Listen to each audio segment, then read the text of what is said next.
علم کے بغیر زندگی موت جیسی ہے۔ آج کی آیات کا ترجمہ۔ پناہ مانگتی ہوں اللہ کی شیطان مردود سے۔ شروع اللہ کا نام لے کر جو بڑا مہربان نہایت رحم والا ہے۔ شیطان تمہارا دشمن ہے، تم بھی اسے دشمن ہی سمجھو۔ وہ اپنے پیرووں کے گروہ کو بلاتا ہے تاکہ وہ دوزخ والوں میں ہو جائیں۔ جنہوں نے کفر کیا ان کے لیے سخت عذاب ہے، اور جو ایمان لائے اور عمل نیک کرتے رہے ان کے لیے بخشش اور بڑا ثواب ہے۔ بھلا جس شخص کو اس کے اعمال بد آراستہ کر کے دکھائے جائیں اور وہ ان کو عمدہ سمجھنے لگے تو کیا وہ ان نیکوکار آدمی جیسا ہو سکتا ہے؟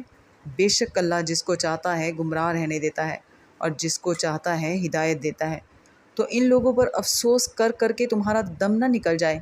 یہ جو کچھ کرتے ہیں اللہ اس سے واقف ہے۔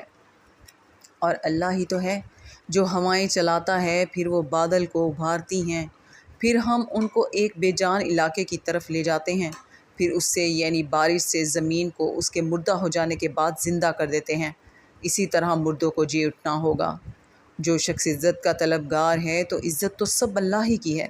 اسی کی طرف پاکیزہ کلمات چڑھتے ہیں اور نیک عمل ان کو بلند کرتا ہے۔ اور جو لوگ برے برے داؤ چلتے ہیں ان کے لیے سخت عذاب ہے اور ان کا داؤ نابود ہو جائے گا۔